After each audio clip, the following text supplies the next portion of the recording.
I don't say anything else tonight that you get that is so fat tonight. I just want you to understand this. Number one most important thing in this society is you in this room. The intellectual property and the emotional quotient that is in your mind, people will hate. Y'all caught that? The intellectual property that's in your mind and the emotional quotient. I gotta get deep real quick. People will pay top dollars for it if you know how to brand. Bring your brand alive. If you know how to differentiate yourself. Can I say something? I've had lots of braids my whole time in corporate America. Most people told me that you would probably not go very far because I had braids in my I'm just okay. And I said that for a reason. Here's the beauty that I knew about myself. I knew that my braids had nothing to do with the intellect that was inside of my mind. Now see where I'm going with this?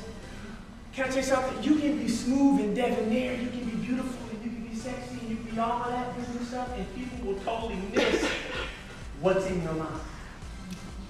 Y'all caught that? So when it's about bringing your brand alive, what that really means is make people respect who you are, your belief, and what you have inside of your mind. And then everything else follows. Does that make sense? Bring your brand alive. See what it says? Position your focused message in the heart and the mind of your target customer. That's very simple. If you want people to invest in you, put yourself in their mind. Make them think and sleep and dream about you. You know what I mean? Put who you are, what you are in the hearts and the minds of people. You know what? I remember watching the show with a young lady, she asked Beyonce, she said, Beyonce, and this young lady, she said, you know, I want to be like you. And Beyonce said, babe,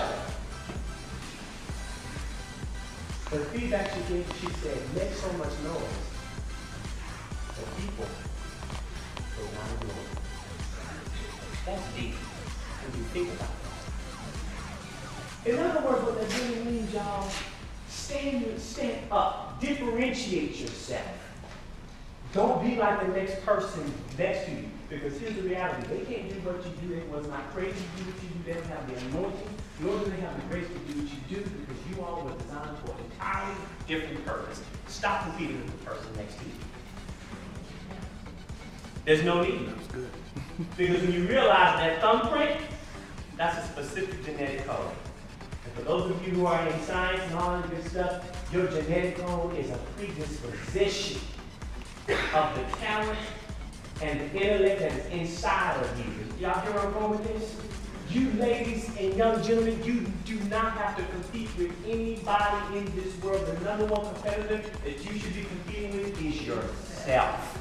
And I learned that lesson at an early age when I was dancing ballet, and actually it was a Russian ballet. I was trained by the Russian school of ballet. I was the only dude. I was called every name in the book that you can think of. I could outswerve, do every, y'all just don't know.